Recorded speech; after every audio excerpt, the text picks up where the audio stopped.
Like with most people in church, I have had my own struggles. I have had to figure out whether I was going to stick around through things that I didn't understand, through policies or history or even doctrine that I did not understand. When I was younger, I would just kind of ignore it when I came across something I didn't understand. But as I got older, I realized that I didn't want to do that anymore. That if I couldn't face these doubts head on, then I didn't want to be a part of this. If these doubts could not stand up to the light, why was I working so hard to follow the church? If you want to figure out some of your doubts, you have to be ready to follow. We've talked about that a lot. I mean, the church talks about that a lot, that's so key, that you have to be ready to follow the Lord if you want to figure out if this is where he wants you to be. And what I mean specifically when I say that right here and right now, the detail that's really important is that you have to be ready to follow him, even if he doesn't tell you why. Because there are going to be times when we ask him, is this what you want me to do? Is this the direction I'm supposed to go? Is the church where I'm supposed to be? And he will say yes, but he will not necessarily explain the doubts, and he won't necessarily explain himself yet. He won't necessarily go out and change everything. We have to be ready to follow him, even if he doesn't explain himself yet. I've come to formulate a little bit of an approach when I run into doubts and concerns and things that I don't understand. I first start by working it out in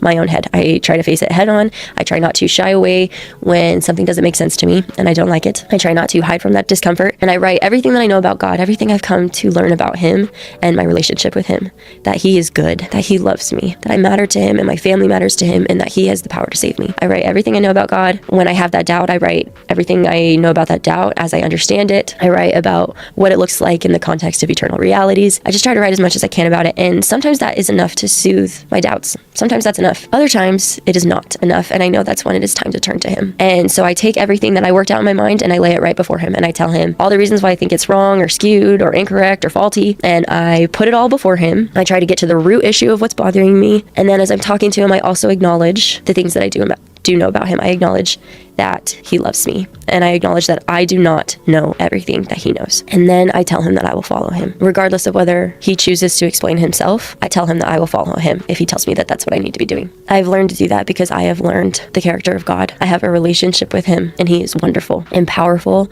and he loves me, and I trust him. Maybe the things that I get concerned about, maybe someday they'll change. Maybe they will never change, and I simply don't understand them because my vision is limited in comparison to his. But there are two aspects that are not maybes. One, that God loves us, that he sees all. I know those two things deep down into my bones. And so I know if he tells me I'm on the right track, I'm on the right track, even if I can't see where the track is going.